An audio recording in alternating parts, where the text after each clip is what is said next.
लीजों को लेकर बड़ी खबर अब आपको बताते हैं। 22 बड़ी लीजों को ई नीलामी जो है उनकी स्थगित की गई है। 34 से 100 हेक्टेयर तक ही ये 22 लीज टोंक जिले की 6, भीलवाड़ा 5, नागौर की 3, राजसमंद 4, जालौर की 3, ब्यावर की 1 लीज। सभी लीजों के लिए बिड प्रतिभूमि राशि रखी गई 40 लाख रुपए। 27 और 29 दिसंबर तक ऑनलाइन बोली थी प्रस्तावित। करीब 6 करोड़ 50 लाख रुपए लीजों की आरक्षित राशि रखी गई। अब नई सरकार से मंजूरी के बाद नए सिरे से शुरू होगी प्रक्रिया।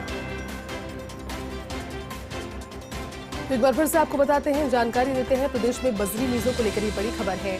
22 बड़ी बजरी लीजों को की जो ई नीलामी है उसे स्थगित किया गया है। 34 से 100 हेक्टेयर तक ही ये 22 लीज है। टोंक जिले की 6 है इसमें। और चलिए इस खबर पर पूरी जानकारी लेंगे। हमारे साथ में एसोसिएट एडिटर निर्मल तिवारी जी जुड़ चुके हैं। निर्मल जी, प्रदेश में बजरी लीजों को लेकर बड़ी खबर सामने आ रही है, पूरी जानकारी चाहेंगे आपसे। देखिए जैसे चूंकि सूबे में सरकार बदल चुकी है और अब जो पिछली सरकार के तमाम जो फैसले थे निश्चित तौर पर कहा जा सकता है कि बिल्कुल स्वाभाविक तौर पर उनकी फैसलों की समीक्षा भी होगी। उनमें जो गलत होंगे उनको रोका जाएगा, उनमें जो सही होंगे उनको आगे बढ़ाया जाएगा। तो यही इसी क्रम में ये हुआ कि बजरी लीज चूंकि 22 बड़ी बजरी लीज हैं जिनको अलग अलग 34 से 100 हेक्टेयर की ये सभी 22 लीज हैं।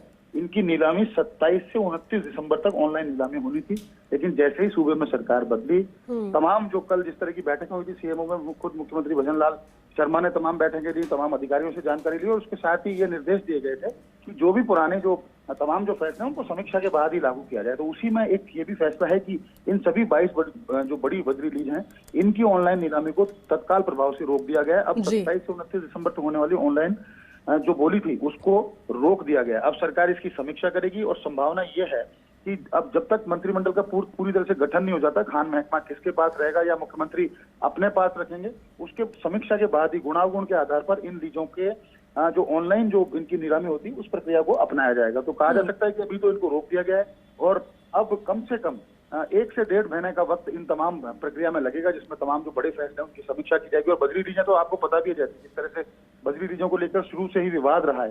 सुप्रीम कोर्ट ने रोक लगा दी थी 2017 में, उसके बाद सरकार ने बड़ी प्रयास किया और उसके बाद इनको बजरी लीजों को वापस से इनका जो नॉन डाइज पीरियड रह गया था 13 महीने 5 दिन का, उन नॉन डाइज पीरियड के लिए इनको दोबारा से शुरू किया गया था। इनमें से 25 लीजों की तो अवधि लगभग समाप्त हो चुकी है और जो शेष जो थी उनमें ये प्रक्रिया अपनाई गई थी ताकि बजरी का संकट प्रदेश में पैदा ना हो। लेकिन अब चूंकि नई सरकार इस फैसले की समीक्षा करेगी और ये भी देखेगी कि इसमें जो प्रतिभूति राशि रखी गई है वो कम है कि ज्यादा है, रिजर्व प्राइस कितनी होनी चाहिए, उसके बाद ही इस फैसले को आगे बढ़ाया जाएगा। तो फिलहाल बड़ी जानकारी यही है कि प्रदेश में बजरी लीजों का जो ऑनलाइन नीलामी थी 22 बजरी लीजों की उसको स्थगित कर दिया गया है। बिल्कुल निर्मल जी, बहुत बहुत शुक्रिया आपका इस पूरी जानकारी के लिए।